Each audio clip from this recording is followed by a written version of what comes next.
चुनाव के नतीजे आने के बहुत देर बाद उनका पहली बार ट्वीट आया है। लोगों का तो उन्होंने आभार व्यक्त किया ही है, लेकिन उसके साथ-साथ मोदी जी का भी आभार उन्होंने व्यक्त किया हुआ है और कहा है कि उनकी मदद की वजह से कहीं न कहीं उनकी सत्ता वापस आई है।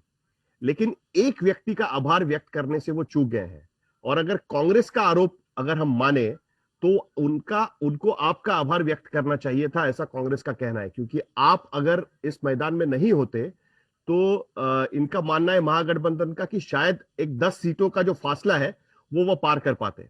उस पर सबसे पहले आपकी प्रतिक्रिया। नहीं, देखिए, अब कांग्रेस का ऐसा है ना कि हमारे हैदराबाद में कहावत है कि मैं मर्द नहीं, मेरा पड़ोसी मर्द है। तो इनको लगता है कि इनकी कमजोरी, इनकी गलतियों को कभी नहीं देखेंगे और इसीलिए कांग्रेस बर्बाद हो रही है। और अल्लाह करे कि हमेशा के लिए ये चला जाए, तारीख का हिस्सा बन जाए।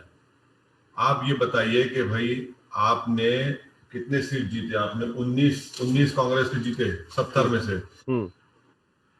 आप पूरी देश को बता दीजिए कि बाकी जो 51 सीट्स थे वो कौन जीता? 2 तो हम जीते, 2 हराए उनको। और इनका फ्रस्ट्रेशन ये है कि हमने ये ट्वीट भी किया साहिल साहब कि जो सीट हम लड़े उसमें से 5 हम जीते, 6 एनडीए जीती और 9 महागठबंधन जीती। अब आप बताइए कि नुकसान कहां हुआ? भाई हम 5 जीते, 6 एनडीए जीता, 9 आप जीते, जिसमें कांग्रेस के 4, आरजेडी के 3, सीपीआईएमएल के 2। और जहां एनडीए जीती वहां पर उनके जो वोट्स थे, हमको जो वोट्स मिले मार्जिन ऑफ इनसे बड़े नहीं थे। तो ये सब बकवास और झूठ बोलना कांग्रेस की आदत बन गई। अब महाराष्ट्र में शिवसेना के साथ हनीमून मना रहे हैं। महाराष्ट्र के असेंबली के चुनाव में याद होगा कि इनके मन से एक ही बात बोली थी कि फडणवीस को, उद्धव ठाकरे को रोकना है, ओवैसी को रोकना है, तो हमको वोट दो। तो अब आप तो ओवैसी का डर दिखाकर महाराष्ट्र में वोट लिए और जाकर उद्धव ठाकरे गोद में बैठ के दूध पी रहे हैं। तो कहां तक ये बात सच है? ये सब झूठ बोल रहे हैं और इनके पास कोई बोलने को है ही नहीं। तो भाई आप 70 सीट लिए क्यों? उसका जवाब दें। आप हार जाते हैं और बजाय अपना इंट्रोस्पेक्शन करने के आप वो नहीं देखते। अच्छा, किशनगंज की हमारी सिटिंग एमएलए था, हम वहां हार के कांग्रेस जीती, तो क्या मैं भी छोटे बच्चे की तरह रो कि मम्मी मेरा चॉकलेट लेके बच्चा भाग गया? तो इनका तो यही हाल है। भाई मैच्योरिटी दिखाइए, आप काम करिए, नहीं करेंगे। असद भाई, जब पिछली बार आप बिहार में चुनाव लड़ने के लिए गए थे, पहली बार जब आपने बिहार में चुनाव लड़ने की कोशिश की थी, तब कई बार पब्लिक रैलीज में लोगों ने उठकर आप पर आरोप लगाया था कि आप जो है वोट काटने के लिए आ रहे हैं, बीजेपी को जिताने के लिए आ रहे हैं। और तब से लेकर अब तक की ये जो यात्रा है, ये जो आपका पूरा सफर रहा है कि जिसमें आपको एक तरफ विरोध हो रहा था और अब जाकर आपको एक तरीके से एक्सेप्ट कर लिया है बिहार के अल्पसंख्यक समुदाय ने और आपको 5 सीटों पर जिताया है और बाकी जगह पर भी आपने काफी अच्छी फाइट दी है। तो ये ट्रांसफॉर्मेशन किस तरीके से रहा आपका बिहार में और क्या यही अब आपकी आगे की दिशा रहेगी हर राज्य में? पहली बात तो यह है कि हमारी सभाओं में 5 साल पहले कोई उठकर मुखालिफत नहीं करता था। लोग बहुत बड़ी तादाद में आते थे मगर वोट में कन्वर्ट नहीं हुआ जी। और आप बिल्कुल सही कह रहे हैं कि 6 सीट लड़े, 5 में जमानत जब्त हो गई, 1 में जमानत बचा पाए। 5 साल मुसलसल वहां पर हमारे बिहार यूनिट के सदर अख्तर उल ईमान, आफ्ताब साहब और हैदराबाद से जो हमने ऑब्जर्वर बनाया था माजिद हुसैन, वो 5 साल बहुत मेहनत की, ऑर्गेनाइजेशन को स्ट्रेंथन किए, वहां जाते रहे। सीमांचल की अंडर डेवलपमेंट की हम बात किए। सीमांचल में बाढ़ आई तो हम लोग मेडिकल कैंप, रिलीफ कैंप चलाए। क्वारंटाइन, ये लॉकडाउन में क्वारंटाइन हुआ तो हम लोग वहां पर गए। CAA NPR NRC का जो प्रोटेस्ट चल रहा था, हम प्रोटेस्ट किए। और सीमांचल की शुरू से हम कह रहे हैं कि सीमांचल अंडर डेवलप्ड है, भारत का सबसे पिछड़ा इलाका है।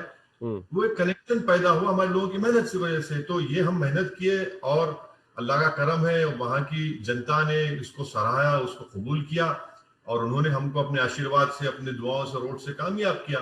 तो ऐसा नहीं है कि हम सिर्फ पैराशूट किए इलेक्शन टाइम पर और लोगों को बोले वोट दे दो। हम वहां पर बराबर अपना कॉन्टैक्ट हमारा जारी रहा। मैं खुद कई मरतबा सीमांचल गया हूँ, किशनगंज गया हूँ, मुख्तलिफ मुकामात को गया हूँ, तो उसको पब्लिक ने अप्रिशिएट किया। मैंने पार्लियामेंट में प्राइवेट मेंबर्स बिल भी डाला था, आर्टिकल 371 के तहत एक रीजनल डेवलपमेंट काउंसिल बनाया जाए।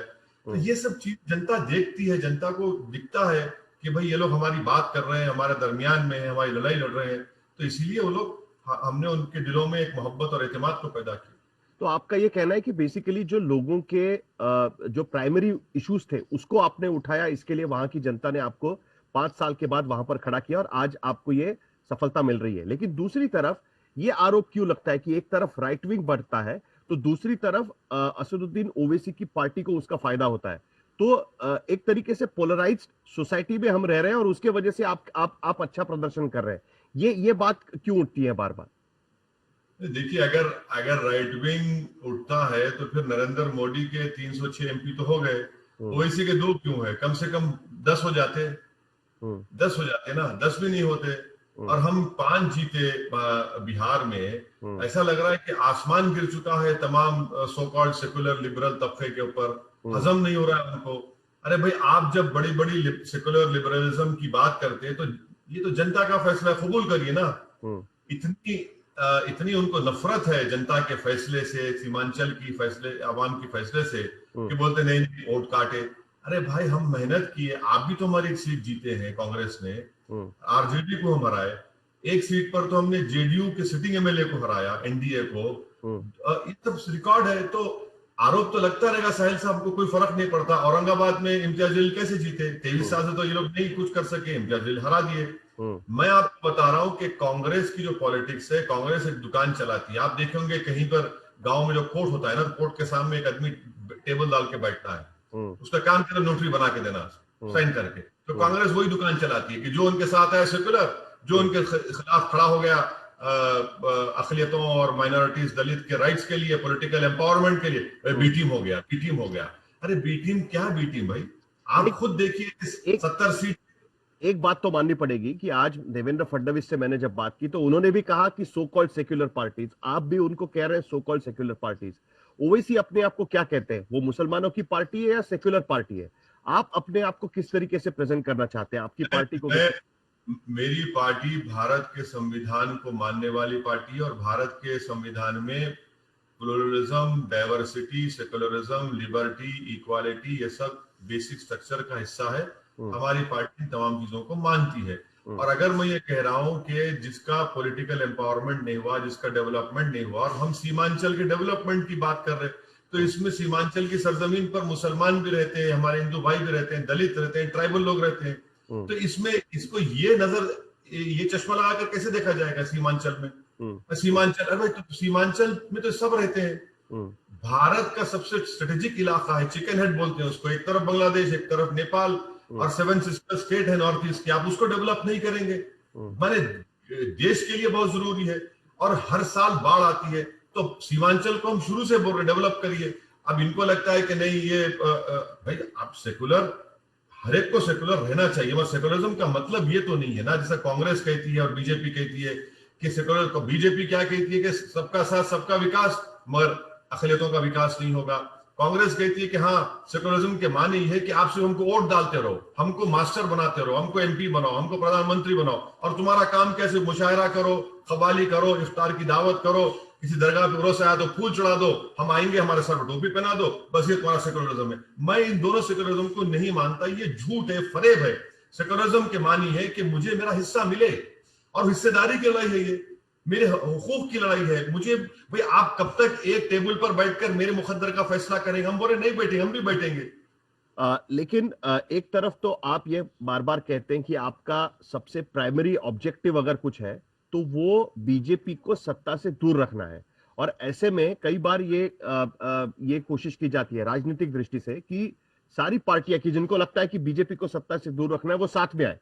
तो क्या बिहार में आपको साथ लेने की कोई कोशिश हुई थी? क्या अगर आपको आपका हिस्सा दिया जाता, आपकी पार्टी को आपका हिस्सा दिया जाता, तो हो सकता है कि आप महागठबंधन का हिस्सा हो सकते थे और वो बात नहीं बन पाई? क्या ये बात हम कह सकेंगे? बिल्कुल सही कह रहे हैं। आज से 8 महीने पहले मैंने पार्लियामेंट में आरजेडी के बड़े नेता हैं, उनसे जाकर मुलाकात की, 2 नेताओं से। मुझे नहीं मालूम कि उनका कितना इन्फ्लुएंस अपनी पार्टी में, और मैं जाकर उनसे कहा कि देखिए, हम हमसे बात करिए, हम सीमांचल की लड़ाई लड़ रहे हैं, आप सोचिए इस बारे में। तो एक ने बड़े मुस्कुराहट और बड़े अच्छे तरीके से सुना और मुस्कुरा के बोला कि आप कॉफी पीएंगे क्या? हम 2 मरतबा उनको बोले, 2 मरतबा कॉफी कहा, तो हम समझ गए कि ये हमको कॉफी पिलाना चाह रहे हैं, और वो बगैर दूध की। दूसरे नेता से हम मिले तो तो वो हमको दोनों बार बोले कि आप लड़ते क्यों हैं, मत लड़िए। इलेक्शन से पहले हमारे स्टेट प्रेसिडेंट अख्तर उल आरजेडी के नेताओं से पटना जाकर मिले, बल्कि पटना में और बिहार में जितने बड़े इस्लामिक उलेमा हैं, सोशल एक्टिविस्ट हैं मुस्लिम, उन सब से मिलके बोले कि देखिए हमारा अलायंस करवा लीजिए, वरना आप शिकायत मत करिए कि वोट बढ़ गया। ये हमने कोशिश की, इन्होंने उसको कबूल नहीं किया। ठीक है, उनका राइट है, हम कोई किसी को फोर्स नहीं करेंगे, ना हम कोई किसी से भीख मांग सकते, हम तो जाके समझाए, मगर इनवाइट किए। आप जब नहीं करना चाह रहे थे, अब क्यों रो रहे हैं? आप क्यों रो रहे हैं भाई? इलेक्शन में तो कोई जीतेगा और कोई हारेगा ना साहिल साहब। ये इनका एरोगेंस है कि भाई कोई खड़ा ना हो, हम सिर्फ इनको वोट डालते रहे, वोट डालते रहे। अरे भाई, आप MY combination, Muslim Yadav combination की बात करते हैं, तो फिर क्योटी से अब्दुल बारी सिद्दीकी जो बिहार का सबसे बड़ा मुस्लिम नेता है, क्यों हार गया? किससे हारा? वो NDA के यादव कैंडिडेट से हार गया। फिर वहां पर आपका वोट कहां चला गया? आज मुसलमान बिहार में 17% है और सिर्फ 2015 में 24 अवली जीते, 18 जीते। यादव 14% है और 57 जीत जाते।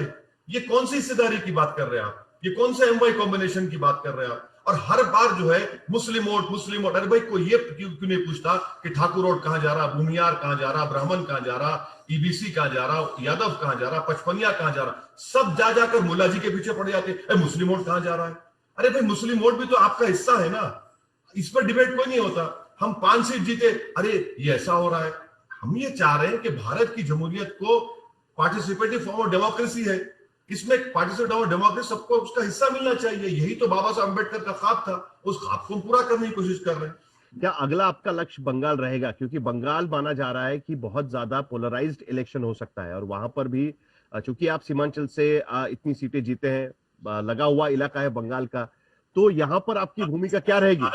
साहिल साहब, ये मत बोलिए पोलराइज। पोलराइज तो पूरा देश हो चुका है मेरे भाई, पोलराइज तो पूरा देश हो चुका है। 308 कैसा जीतती बीजेपी? बिहार में 40 पार्लियामेंट सीट में 39 NDA जीत जाती है। हाँ, अब महाराष्ट्र में पोलराइज बोलते हैं, महाराष्ट्र पूरा स्वीप करते हैं। अरे पोलराइज तो पूरा देश हो चुका है। यही तो हम कह रहे हैं सब लोगों को कि भाई साहब, ये सेकुलरिज्म जो पॉलिटिकल सेकुलरिज्म है, जो कॉन्स्टिट्यूशनल सेकुलरिज्म डिफरेंट है, आप इनके बातों में मत आइए। आप कब तक इसको उठा के अपने कंधों पर लेकर जाएंगे? पूरे पॉलिटिकल पार्टीज ने हमको सेकुलरिज्म को कूली बना दिया। बंगाल का इलेक्शन के बारे में हम अपनी पार्टी के लोगों से बात करेंगे जल्द से जल्द, उनसे पूछेंगे, उनकी अगर बात में वो कॉन्फिडेंट है, उनके पास पूरी तैयारी इलेक्शन लड़ने की, तो यकीनन फैसला लेंगे। इलेक्शन लड़ना तो हमारी जिम्मेदारी है, लड़ेंगे ना। नहीं, मैंने इसलिए पोलराइज कहा, उसका कारण मैं आपको बताता हूं। उसका कारण यह है कि जिस तरीके से आपको भारतीय जनता पार्टी की तरफ से आपको दिखाया जाता है कि आप सिर्फ मुसलमानों का झंडा कंधे पर लेकर पार्टी चलाते हैं, उसी तरीके से बंगाल में यह दिखाने की कोशिश हो रही है कि अभी अभी अमित शाह भी गए थे और ये भाषण उन्होंने किया है कि ममता बनर्जी तुष्टीकरण की राजनीति कर रही है। ये तुष्टीकरण का आरोप, मतलब आप किसी एक अल्पसंख्यक समुदाय को का समर्थन पाने के लिए सिर्फ उनकी राजनीति करने की कोशिश कर रहे हैं, उनको खुश रखने की कोशिश कर रहे हैं। और वहीं पर नहीं, मैं अमित शाह साहब को चैलेंज कर रहा हूं। तुष्टीकरण अगर बंगाल के मुसलमानों का हुआ है तो आप सोशल इकोनॉमिक इंडिकेटर्स दे दीजिए, बता दीजिए कि क्या डेवलपमेंट हुआ मुसलमानों का बंगाल के, उसका कंपैरिजन कर लेंगे हम लोग। सच्चर कमेटी की रिपोर्ट है, मिश्रा कमीशन की रिपोर्ट है और आपके कुंडू कमेटी की रिपोर्ट है। ये बीजेपी का ये झूठ और फरेब है कि तुष्टीकरण अरे भाई, कैसा तुष्टीकरण हुआ बताइए? कौन सा तुष्टीकरण हुआ? इमामों को पैसे देना या उस तरीके? नहीं, आप ये कहना चाह रहे कि दूसरे मंदिर को पैसे नहीं मिलते क्या? सबको मिलते हैं, हर जगह मिलते हैं, तेलंगाना में हम दिलाते हैं। आप ये बताइए, तुष्टीकरण हुआ तो फिर इलिटरेसी इतनी ज्यादा क्यों है? तुष्टीकरण अगर हुआ तो ड्रॉप आउट इतना ज्यादा क्यों है? तुष्टीकरण इतना हुआ तो फिर ग्रेजुएशन में 300 में से 3 मुसलमान क्यों होते? ये बताइए ना। फिर हमको तो हम डेटा से बात करेंगे आपसे। कोई तुष्टीकरण नहीं हुआ, सिर्फ मुसलमानों के हेट्रेड को, मुसलमानों से नफरत पैदा करके बीजेपी राजनीति करती, और दूसरी तरफ ये so called secular parties BJP का डर दिला के वोट हासिल करना चाहते हैं कि भाई सेकुलर जिंदा रखो, कुछ मत बोलो। यही तो हम बोल रहे हैं कि भाई हमको यकीनन बीजेपी को हराएंगे, मगर मेरे को स्कूल चाहिए, मुझे अपना हक चाहिए, और वो उस वक्त होगा जब भारत की जमहूरियत में आपके पास पॉलिटिकल वॉइस होगी, पॉलिटिकल रिप्रेजेंटेशन होगा, जो ये लोग नहीं देना चाह रहे। कहां देना चाहेंगे? तो आपका कहना है कि ममता बनर्जी भी ये वॉइस नहीं देना चाहती, ममता बनर्जी भी मुसलमानों को वो रिप्रेजेंटेशन नहीं दे रही है, यही आप मानते हैं बंगाल में भी? देखिए, ममता बनर्जी टीएमसी गवर्नमेंट जो है ना, वो अगर इतना काम करती मुसलमानों के बारे में और बड़ा, तो 18 सीट पर बीजेपी कैसे जीतती वहां पर? हम तो गए भी नहीं ना। पोलराइजेशन आप बोल रहे थे, मैं तो लड़ा भी नहीं, हम जाते भी नहीं है। क्या मेरा क्या साया गिर गया वहां से हैदराबाद से बंगाल में? बताइए आप, बगैर हमारे का 17-18 सीट बीजेपी जीत जाती है। पॉलिटिकल, आपको भारत की जमहूरियत में ये जरूरी है कि माइनॉरिटीज की इंडिपेंडेंट पॉलिटिकल वॉइस हो।